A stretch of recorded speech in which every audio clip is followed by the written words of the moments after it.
I'm an overthinker. Yeah. I overthink quite a lot. What is your advice to overthinkers? It's very difficult to give advice to anybody really about any subject unless you know the ins and outs of the problems, because as a general, right. Yeah, because you need to know, you need to understand what makes someone tick first of all, to know what they're going to react positively to or negatively to.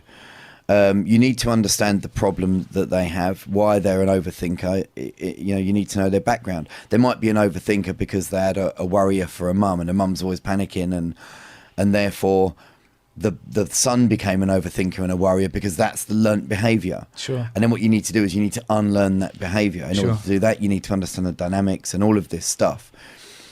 One thing I would say that a quote that has helped me immeasurably over the last few years, it's something that hit me and it knocked me for six, and it's so simple and it just knocked me for six. And it's from a book called The Horse, the Boy, the Fox and the Mole, I think the book is called. And it's basically an illustration book, and it's these sort of like loosely drawn pictures all through the book with little quotes and little things, and it's used quite a lot in management theory and management strategy because there's so much in there. It looks like it's aimed at children, but honestly it is. If no one's read it, buy the book. It is incredible. And one of my favourite quotes out of the whole book is a boy and a horse are in the woods, and the boy says to the horse, "I can't see a way through." And the horse says, "Can you see your next step?" And the boy says, "Yeah." And the horse says, "Then just take that." Wow. And it hit me. Yeah. All of the time we look at the goal, we look at the future, we look at the end game, we look at how long a journey it is, and we feel overwhelmed. Yeah. Instead of that, just go, right, I'm not going to worry about that because that will come. With each step, you will get closer to that. So I don't need to worry about how far away it is. What I need to focus on right now, is my next step. You know, you just said you prerequisited that story. Is prerequisited a word? I don't know. I think so. You prerequisited that story by saying you can't. It's hard to give general advice to overthinkers, but that was it. Right. Well, it was phenomenal. It really relates. Yeah. Anyone who overthinks, if you were to put it into a nutshell, it is the idea of looking maybe too deep into a situation and just focusing on the next step really helps.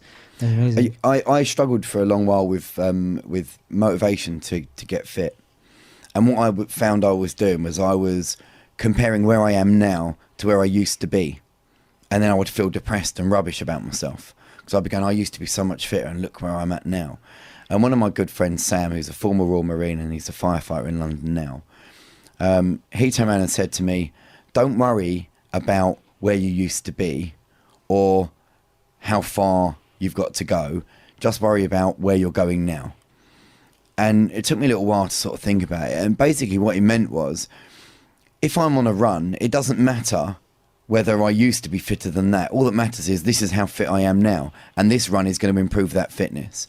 How I used to be is irrelevant because that's the past. The future hasn't arrived yet. The only thing I've actually got any control over is what I'm doing in this moment. And if what I'm doing in this moment is the right thing to achieve my goal, that's as much as I can do. Don't beat yourself up about the past. Don't beat yourself up about how far you may have fallen in your own eyes. Just go, what am I doing right now? Is it the right thing? Yeah, crack on then. Enjoy doing that. What is your, out of curiosity, training regimen like? Because as we say, mashallah, you're in good shape.